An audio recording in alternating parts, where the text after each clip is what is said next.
Hi students, this is Mrs. Reed. We are going to be talking about the Pythagorean theorem on a coordinate plane. So Pythagorean theorem, remember we are using the formula a squared plus b squared equals c squared to find a missing side.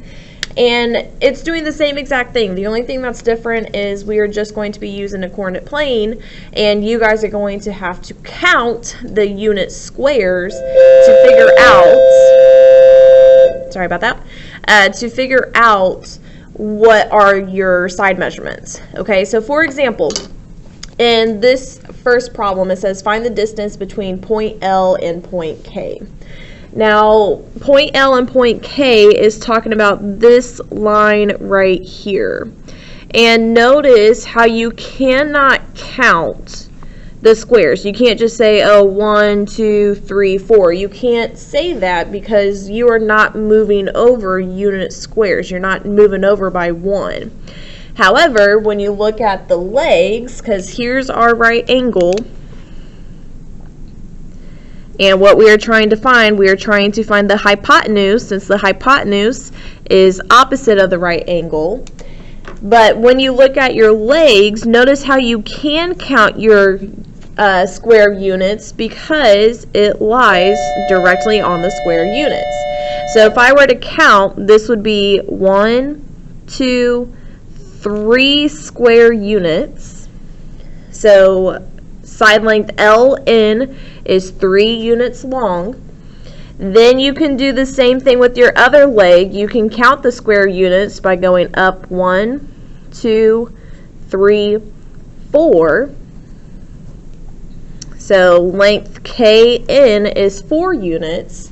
And then you can use that to find your hypotenuse. Okay, so if we're using the formula a squared plus b squared equals c squared, remember that we are finding the hypotenuse since that is the side length opposite of our right angle. So I'm going to leave my hypotenuse as c. And then it does not matter if you plug in 3 for a or 3 for b, because our legs, by the commutative property, it says that we can flip-flop these because a plus b is equal to b plus a.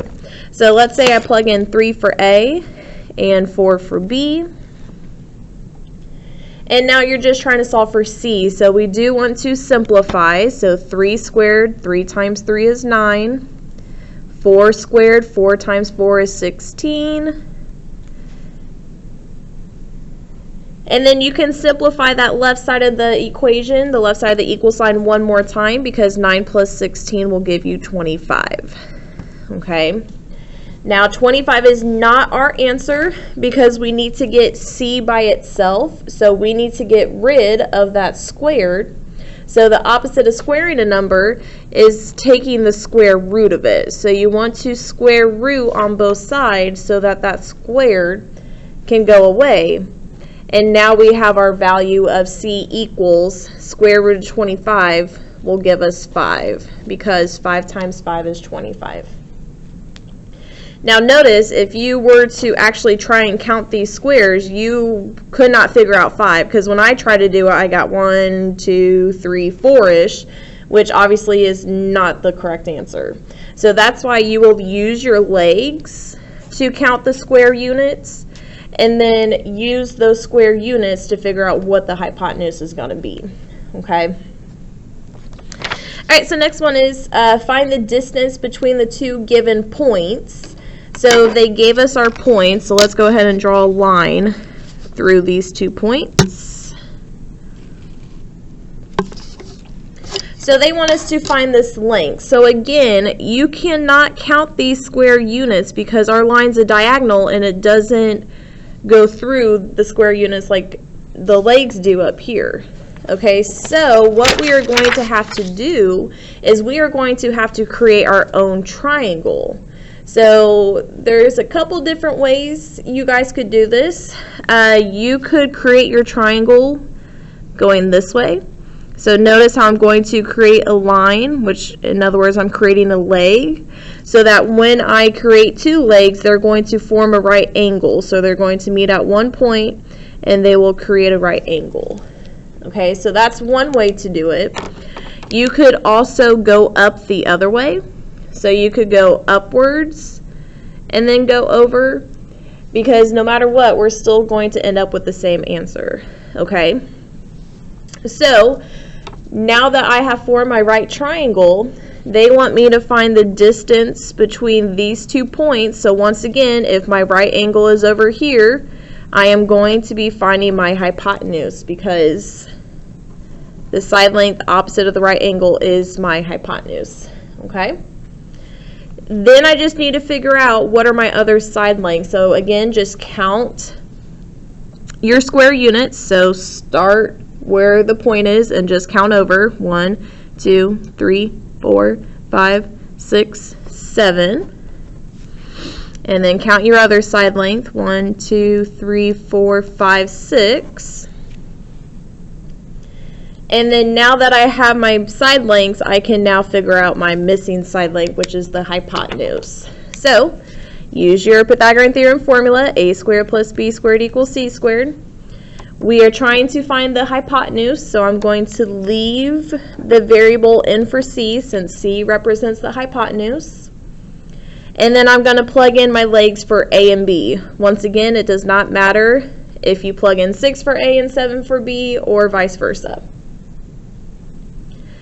Okay, now we just need to solve for c. So simplify. 7 squared, 7 times 7 is 49. 6 squared, 6 times 6 is 36. And notice how we can still simplify one more time, because 49 plus 36 gives you 85. But 85 is not our answer, because we still need to get rid of that squared. So the opposite of squaring a number is taking the square root of it. So then the square root of 85 gives us this long decimal here. So let's just round it to the nearest tenth. So that would be 9.2. So obviously, we could not count the hypotenuse and be like, oh, that's 9.2, right?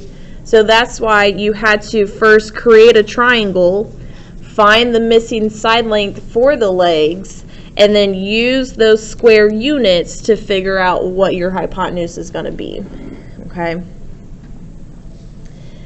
right, last problem here. A map is laid out like a coordinate plane. Your house is located at -4, -2.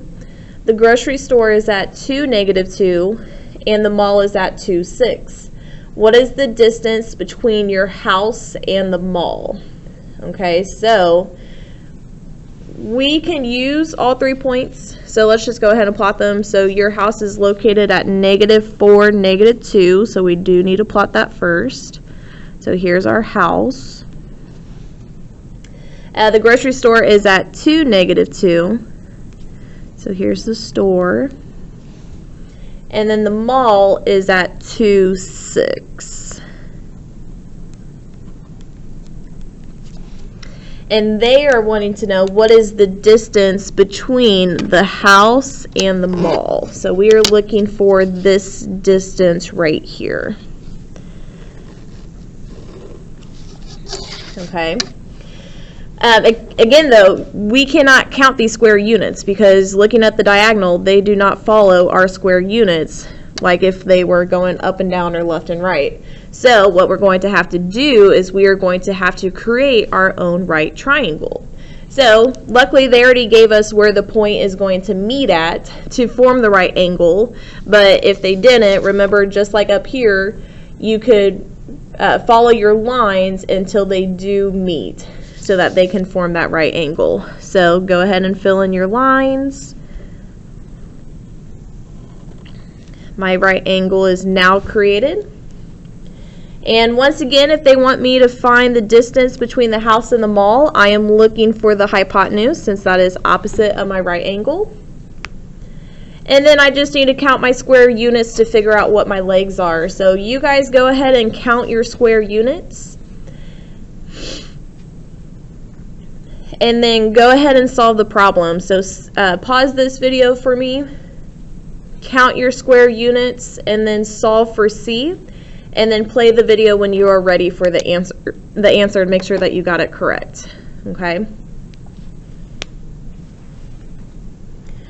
All right, so you guys should be done with this problem, so let's see if you got the correct answer or not.